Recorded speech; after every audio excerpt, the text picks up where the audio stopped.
Hi guys, welcome back to my YouTube channel. Make sure to like and subscribe to the channel for Reddit cheating stories like these. Without further ado, let's get started. My story of ex-wife cheating on me after 26 years. Part 2. I discover her journal a month later. Yes, she maintained a journal detailing the dates, who man they were with, what they did, and how much she enjoyed it. Remember how I asked them 8 questions about what they did? She lied about all 8 of them. It comes as no surprise. Of course, her journal proves that she never used protection. One person used drugs with her in the flat, and she didn't appear to mind. She was drinking at night after I went to bed, despite the fact that neither of us drank. She was obsessed with documenting where each man used to come on her. According to one post, one of the men was larger than she was accustomed to, and his absolutely pleased her. He'd make her climax, then wait for her to calm down before starting all over again. That destroyed my heart.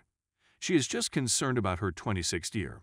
When I blew out over it all, she of course stated I was more angry about it than about helping her get through it. I discovered she took a pregnancy test, and she claims she did so to check she wasn't pregnant. This was roughly 2 weeks before I discovered the truth. We were never able to have children, therefore the pregnancy test was quite painful for me. To be honest, I'm still unhappy about it. She writes how she wants to the person who stole the money so desperately, just one more time, 2 weeks after I was in the hospital for my suicide attempt. She can't take her mind off him. But to me, she's saying sorry, it's over, she loves me, she wants our marriage, and she's glad I didn't leave. Now, I realize she didn't respect me because she believed I would never leave her and that she could do anything she wanted and I would always remain. She was probably correct as well. However, the best is yet to come. She suggests we need a trial separation in late March 2021. I agree to spend 2-3 months at my brother's place in another state, which is 8 hours distant. The day of my relocation arrives, and I am unable to go. I just cannot. I unload the truck. She completely loses it over me, enraged that I am not going. She smashed potted plants into the ground, broke everything in her path, photos, faces. She basically trashed our living room. She has me pinned to the ground and is smashing her fists into my chest. To be honest, it was kind of humorous, but it also stung. I eventually pull her off of me.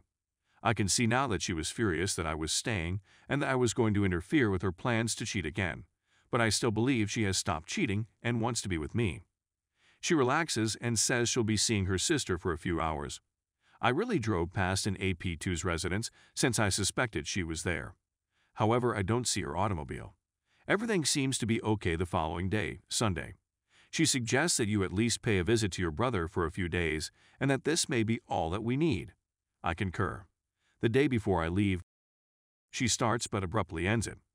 She has a suspicious expression on her face, but I don't really think much. The following day, as I'm getting ready to leave, it dawns on me that she cheated again, and that's why she didn't want to have the day before, because she was afraid I'd notice. I confront her, but she refuses. But thinking back, she must have cheated at some point the prior Saturday, when we battled about my not wanting to split, or the following day, Sunday, so I'm leaving on Tuesday. Wednesday is my birthday. We text, call, and video chat every day, and she tells me she misses me, loves me, and wants me to be her spouse. For my birthday, I treat myself to pizza with a childhood buddy. I'm supposed to call her after I leave, but she messages me and says she's going to work out and walk the dogs, so I can call later. So I call later when I'm on my way home to my brother's place. We chat, and I tell her how my buddy said to me and how I'd rather focus on our marriage since I don't want anybody else. She asks whether I'm ready to put everything behind me. Yes, I say. When I get home on Saturday, I check her email for some reason. She erased the email from her inbox, trash, and other folders, but I checked the critical folder. At 7:37 p.m. on my birthday, she switches off her locate my iPhone and has with the person who took the money. This is when she texted me, saying she had things to do and that I may call later. My second D-Day has arrived. I text her, she's at work, and ask her how she can cheat on me on my birthday, and she replies we'll discuss when she gets home. I decide to go to her workplace and black out in front of her coworkers, yelling that she's and other such things. Of course, I'm suddenly the crazy spouse, and they undoubtedly understand why she cheated on me. We had a massive quarrel when she comes home. She goes to spend the night with her sister. We texted throughout the night, and I asked her when she stopped loving me. She claims she is still. I filed for divorce 2 days later and moved to my brother's place a week later. I take both dogs, we don't have any children, and leave most of my belongings, including furniture, the fridge, the washer/dryer, the treadmill, and everything else, knowing that I would return someday since we are destined to be together. Before I depart, she adds that maybe we might find our way back to one another and remarry, but I'd have to be okay with all the men she's with while divorced. She texts, calls, and FaceTimes me over the next 8 months, saying she loves me, she's sorry, she misses me, but never that she wants me back. I implore her to stop saying I love you, since how can she love me while doing what she did? We are divorced, but I am confident that we will remarry because of what she says, and I still believe that we can work things out and begin a new marriage. After 5 months, we get together for a weekend visit halfway between our homes. We exchange kisses. I want to have, I know, terrible, with her since she is my only partner and I was taught to have only with your spouse. I simply want to be able to experience that connection. We begin, but she haunts me. It was difficult for him to resist me, he claims, and all I hear is, but it's not difficult to refuse your lovers, as I call them. I leave him a shambles for a week. I'm getting better. We still communicate often through phone and text. I want to pay her a visit after Christmas, but she makes it apparent that we are no longer on the same page. Even though she has led me to believe we will remarry, she now says no. I'm canceling my vacation. She texts me out of the blue the Tuesday after Christmas, when I would have been visiting, saying I am on her thoughts, she is thinking of me.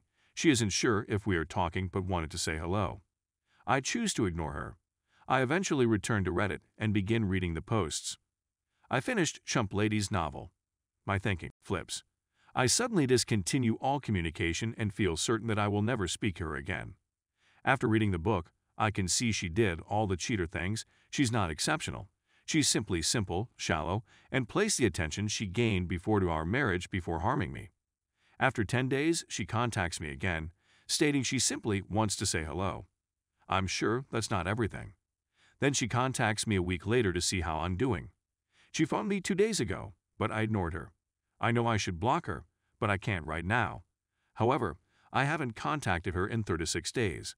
I'm guessing she's maxed all her credit cards and is in financial danger. I now have a job that I like and have launched another company. I'm back at square one, but I believe I'm on the right track, even if I never meet anybody else. I wish I had gone sooner. I couldn't do it. We can't go back in time, so it doesn't matter where you are in the process. You'll figure it out as you go along. Divorce may bring you serenity. I'm more happier not having to worry about her every day and continuously monitor her phone, computer, and so on in order to catch her. She is now free to do anything she wants. She's not going to get me. It cannot matter to her, and that's okay. I thought I was losing, but now I realize I've won. Cheaters have no ethics, morality, or character. It's difficult to comprehend if you're not like that. Oh, she made a mistake, but she still wants our marriage, I reasoned.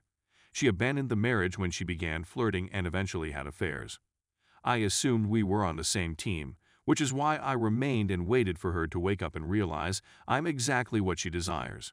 You are no longer on the same team if they cheat. That is difficult to swallow, but that is the truth. I'm curious whether she's ever cheated on me in our 26 years together. We worked from home for a long time, so she spent a lot of time with me, and I'm not sure how she would have met someone. I suppose that will remain a mystery, and I don't really care. What I've learned is to pay attention to their behavior rather than what they say. She love-bombed me, and I was stupid enough to believe it, as she continued to do things behind my back. She believes I stayed for so long because she is exceptional. But the fact is that I am faithful, too loyal, obviously, and it is my devotion that has kept me going, not her specialness. She isn't. She's garbage. I probably left out about half of the facts since happily, I'm gradually forgetting them.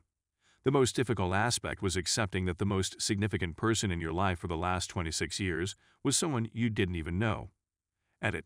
Several people have remarked on how she wanted me to go down on her after having with other people several times. The best I could make out was that she had mentioned in high school that she was never sought after by guys, forgetting that I met her in high school, and I suppose she loved the fact that males clearly wanted her so desperately now. She seemed to get a kick out of the notion that I would want to be with her after she had just been with someone else, but I had no clue. So she must have persuaded herself that she was something extraordinary. Anyway, that's just my theory. I'm aware that it no longer matters. Edit 2. Since there have been a few comments, I thought I'd address it. Practically soon after D-Day, I began working out again.